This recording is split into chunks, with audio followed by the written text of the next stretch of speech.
I think that believing in God, believing in a higher power, or believing in the divine is one of the most misleading ideas that we have been introduced to, because that is what introduces the idea of believing in something that's not there, or believing in a story that is just being handed to us.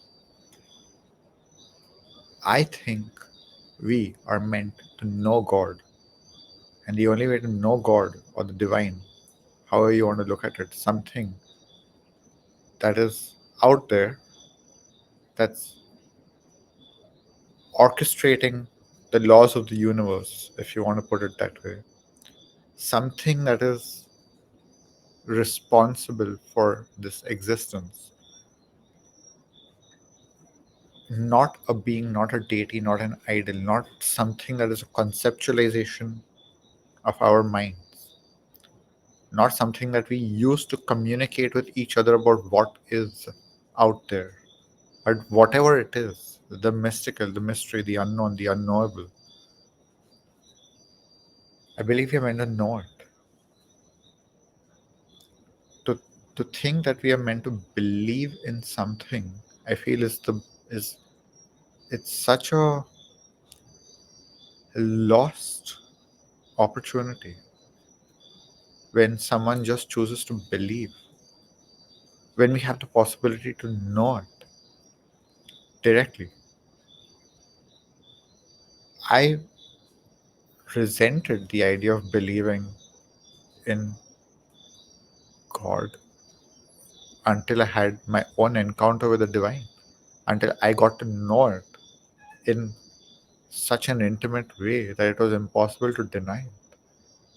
It was known by union with it, by communion with it. It wasn't just an idea that was given to me, that was planted in my head, and I was told, well, now you have to believe in God. Well, that is what happened throughout my life, and I rejected that, because what am I believing in? What am I really believing in? And why should I believe that? And why do I believe this versus that when there are so many stories about what is God? And there is the one true God, and then there are thousands of gods in my culture in India. So what is someone supposed to believe? Hinduism is truly like a buffet religion. You take whatever you want from every single deity and you make up your own thing. That's what most people do.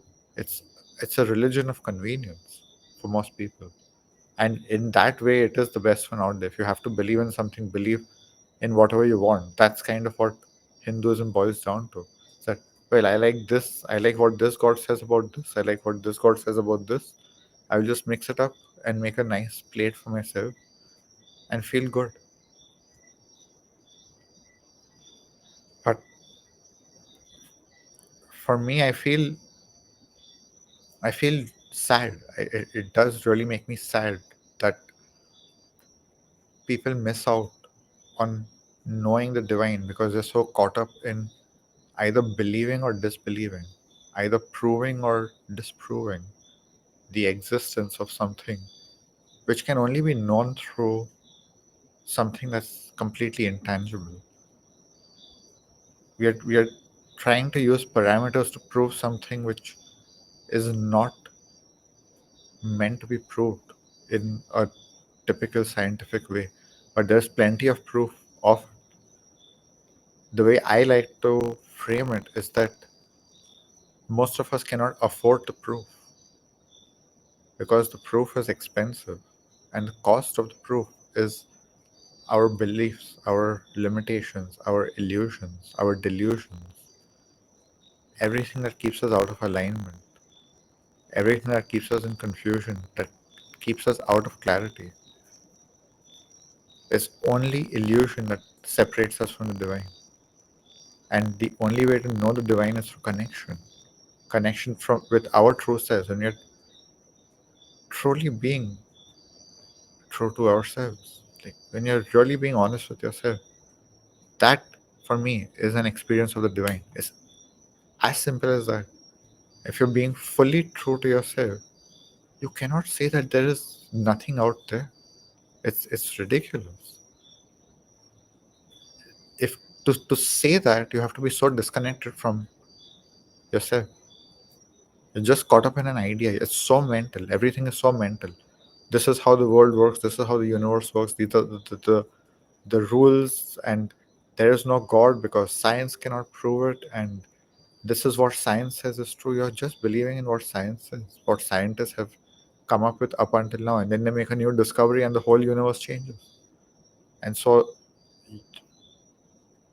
there is this big hole that has been created in all of us since we have shifted away from religion and into science. And I'm not saying religion is the answer, but religion gave us a connection. And scientists have studied that our brains are designed for faith. Our brains are designed to believe in something bigger than us. And I'm not even like, this is the most basic, silly science. I don't even care about the science, but even science to some degree says that there is a place for faith. But for me, faith is not about belief. For me, faith is knowing.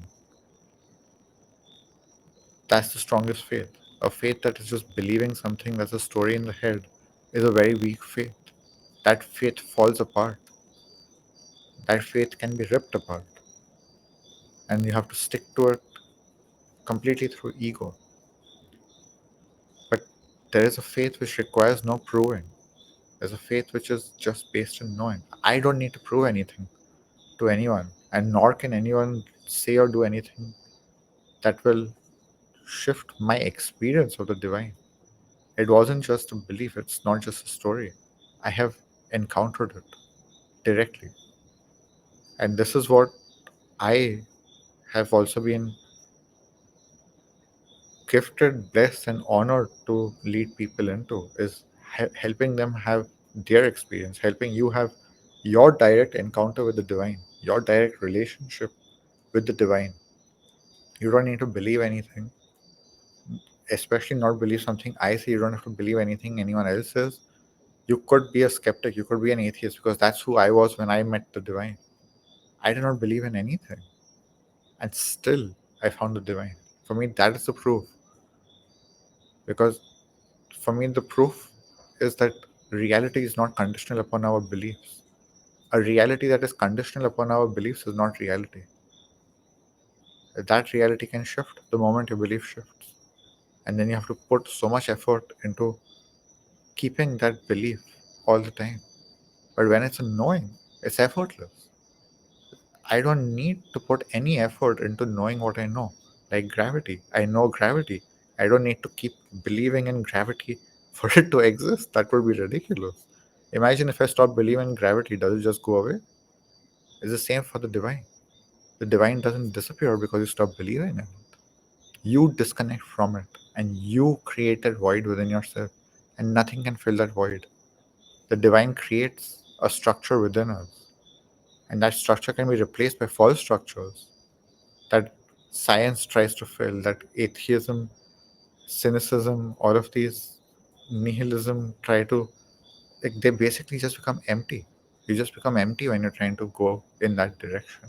And something very fundamental becomes missing in you. The divine is what creates purpose in us. The divine is what gives us our alignment, gives us our position in the universe, gives us our place in the universe, helps us to understand who we are in relation to others. What are we here to do? What is our purpose? This is the God sized hole that cannot be filled by anything other than the divine. And when I say God, it's not an idol, it's not a religion, it's not a belief, it is the principle. There is a divine principle. It's an energy that you can know directly. When you know, you know. When you're in contact with it, there is no denying it. And when you're disconnected from it, you know something is missing.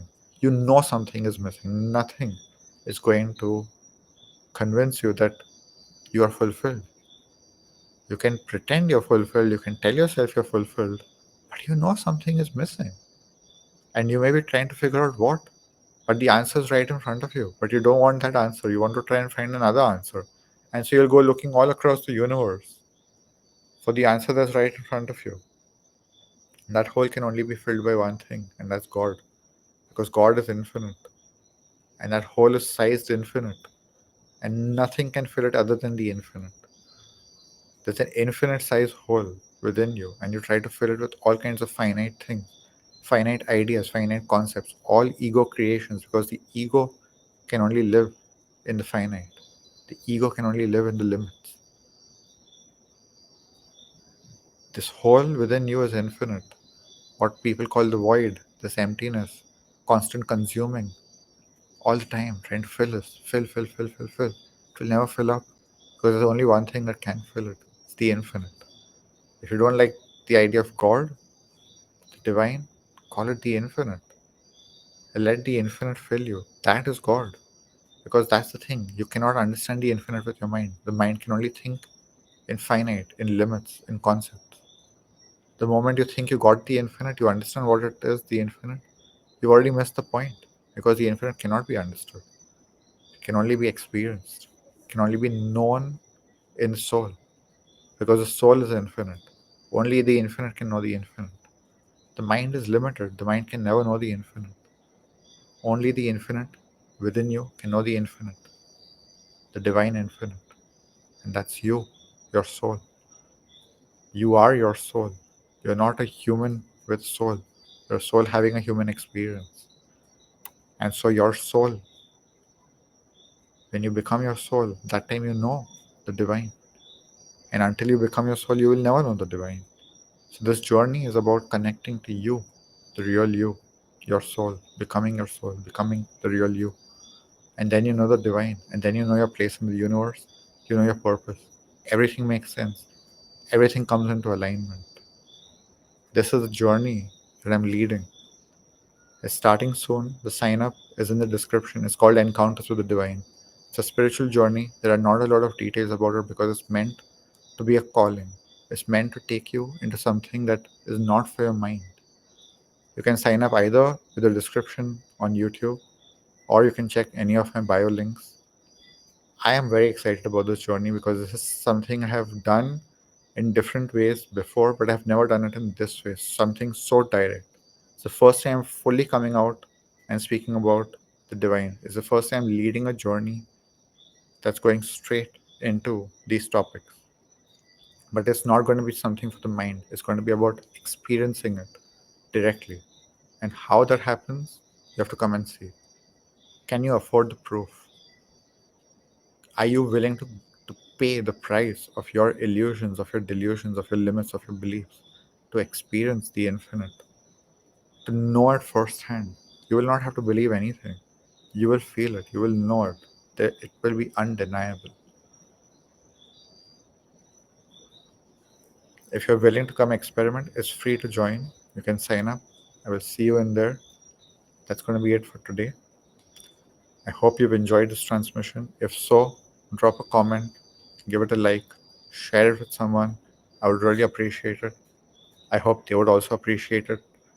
And that's it for today, day 43. And I will see you tomorrow for day 44.